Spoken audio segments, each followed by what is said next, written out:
did Enter the Dragon, they called me and asked me if I could quickly jump on an airplane and fly to Hong Kong. I said, well, how long do I have? And they said, tomorrow. So away I went, and we were in Hong Kong, and we were there for 6 weeks, and we made the film. And it became legendary, although we didn't know it at the time. But it was just an amazing experience to work with Bruce and to know him. And it's something I'll remember forever. So, any questions, I'd be glad to try and answer them. You may have some that I can't answer, but I'll try. Although you were taking all the photos, do you have any photos with him too? Although you were taking all the photos, do you have any photos with him too? A couple. I wasn't really much for taking selfies. Well, I mean, like there's a photo there of me talking to Bruce, and there's a couple here of that one there. I'm in the background, but I was just mostly there to do my thing, and I was there to get pictures of myself with all the stars. Wow.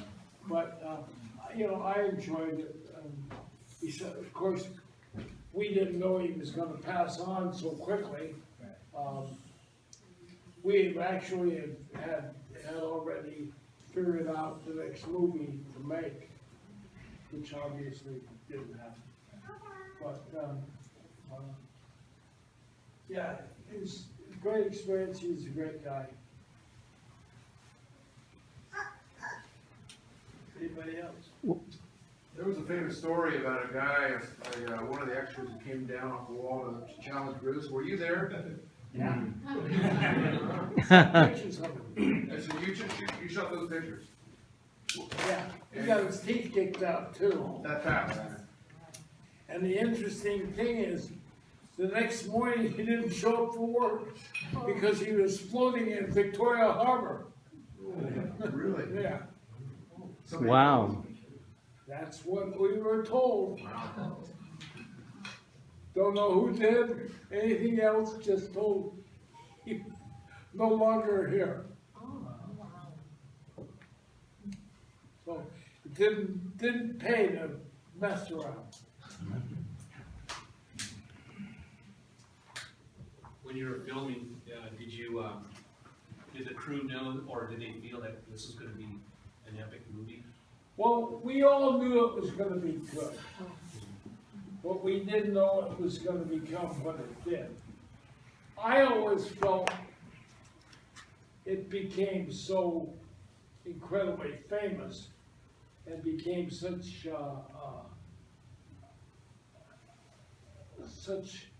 a legendary movie was because he passed away before it was released. And I think that helped promote it, sadly, but that's what helped promote the movie. If that hadn't happened, I think it would become epic anyway, but not as quickly. I mean, the movie, we only had $400,000 to make that movie. In 6 weeks. And the idea was to make that movie look like a $10, $20, $30 million movie, which we did because we had the sets, we had the extras, we had the costumes. So they were able to achieve that goal. But the movie, you know, the $400,000, the movie was in the black after the first week. So, you know, they achieved their goal that way. I think they would have achieved it a little slower had he not passed away. But the goal was achieved, and it became an epic film. So another legend that his speed was so fast that they needed to adjust the camera. No, that's not true. He was, without a doubt, the most in control person of his body that I ever knew, and the fastest person that I ever knew. I mean, one day he asked me, he said, I want you to hold your camera right up to your eye, and he said, I'm gonna kick right into your camera, and you can take the shot. And I go, okay. How many people would you do that? Would you do that for? Well, I knew him and I understood it. And I knew that if he said his foot would stop here, it would. And he wouldn't break my nose or my face. Well, he sure did. He kicked the foot right up into the camera. He held it there. I got the picture. No problem. No broken nose, no busted face. Yeah, we're all friends. But he was the most in control person of his bodily functions of anybody I ever knew in my life. I'm sure there were others. I'm sure Juan Jackman was, but I didn't know him, so. Anybody else? Yeah. You have a favorite photo? Is there a particular still or a particular scene that's your favorite from Enter the Dragon?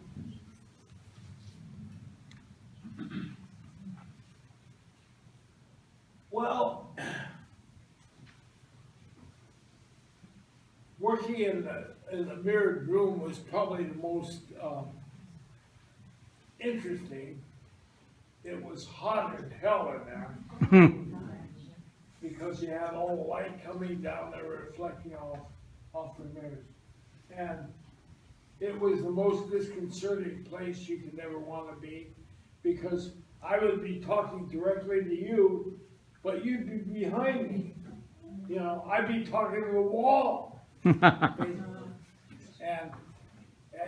you had to figure, after you spent 10 or 20 minutes in that place, you get dizzy, and you had to go outside and go outside the set and just stand there for a few minutes and get your mind back. It was a very interesting thing, and the whole set, the last part of the movie, that wasn't even in the script. Nobody had plans for the mirrored rooms. They had a fight scheduled, but they didn't know. And what it was when we went, the director, Bob Clausen, and his wife, who was the art director on the film, went into the old Repulse Bay Hotel, and they walked past some angled mirrors, and you could see the reflections in that way of the angled mirrors. And Bob saw that and he goes, "That's it. That's what we're going to do." So they said that we had 8,000 mirrors in the mirrored room. I don't know how many we had. We had a lot of them, and they had extra ones in case they got broken. But it was a very interesting experience, and you know, it turned out incredibly well. The famous picture that I had of Han hanging on the spear at the end after he got kicked into it is no longer with us. That got sold years ago, and it's never showed up on eBay or anywhere else. So, but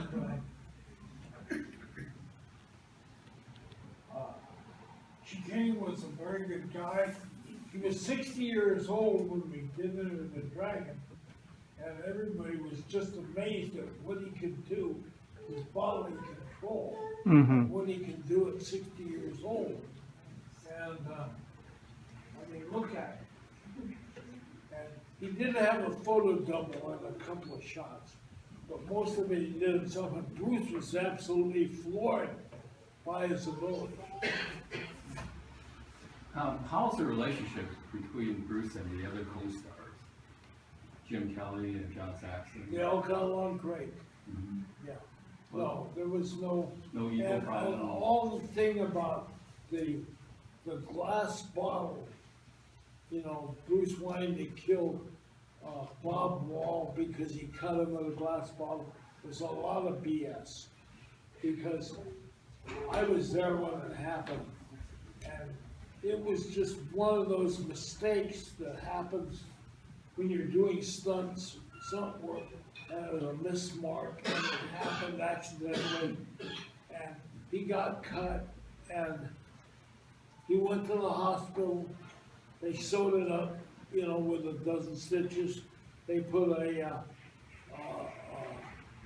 bandage in with flesh colored on his hand, he was back to work. So, I mean, it was, no harm, no foul. And, you know, all that came on about, you know, Bruce wanting to kill.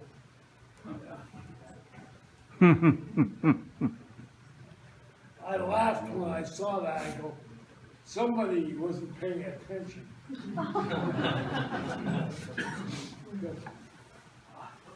That would have been an interesting fight between Bob Wall and Bruce, because Bob Wall was pretty damn good himself, and who knows what that would have happened then.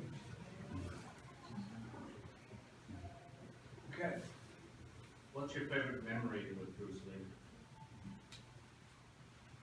some of the dinners that I had with him, when we would go out to dinner, and, of course, everybody knew who he was, he walked into a restaurant, but it was always interesting because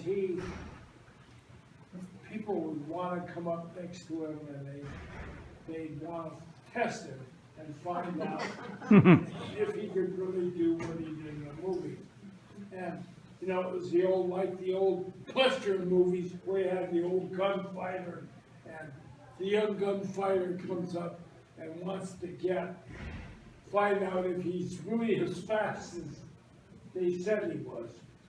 Well, Bruce never took these people up on that challenge. You know, he just wouldn't do it. And the only time I ever saw him take a guy up on this challenge was really on the wall at the house tennis court in Repulse Bay. And I don't know the reason.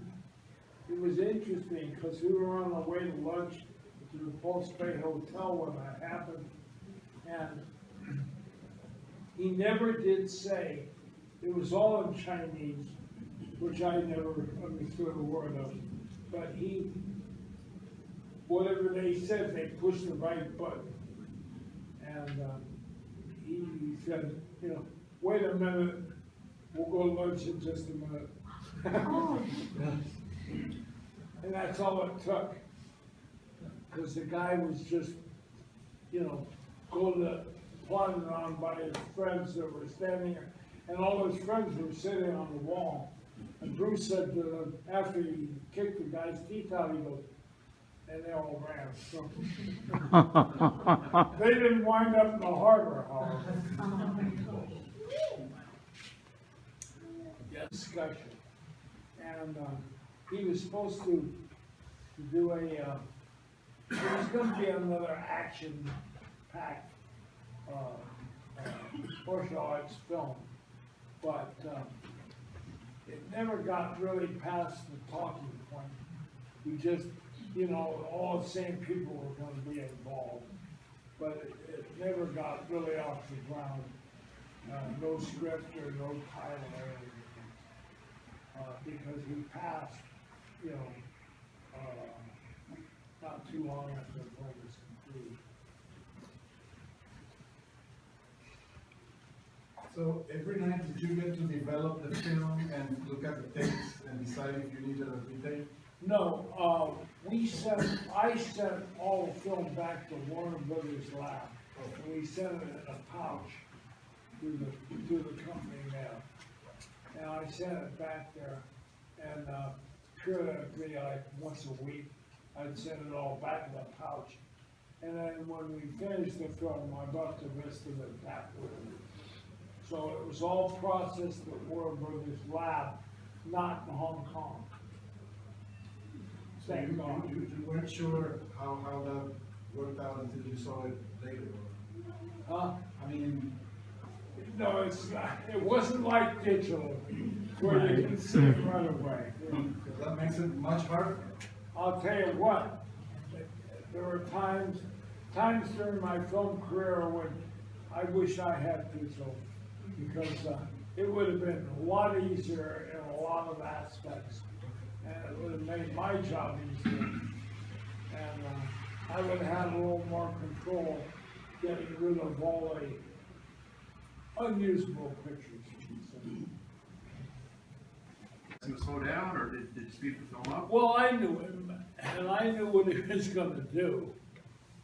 So I knew to stand in a certain place and pay attention. You have to pay attention.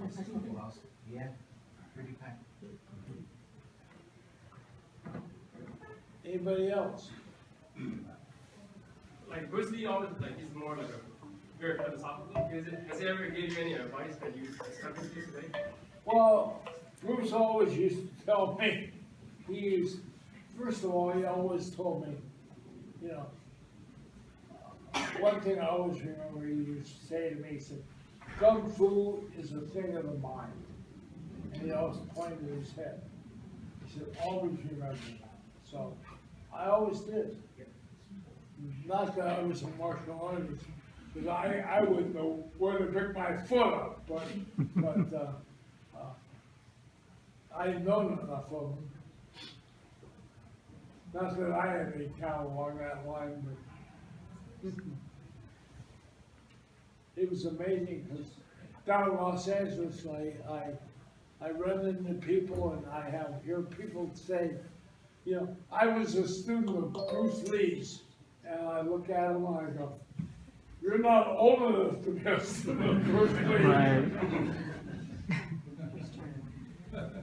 And I'm sure you hear that with Wong Jackman too. You hear that all the time. I was a student, and they're 20 years old. Right.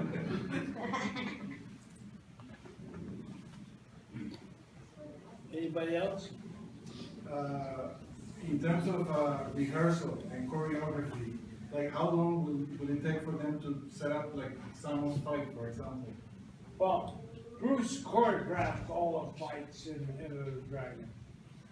So they would work out a lot of that beforehand. They rehearse it, you know, sometimes days in advance. And they all knew pretty much what they were gonna do. But there were, like I said, there were always, which can happen, there are always things that you don't expect.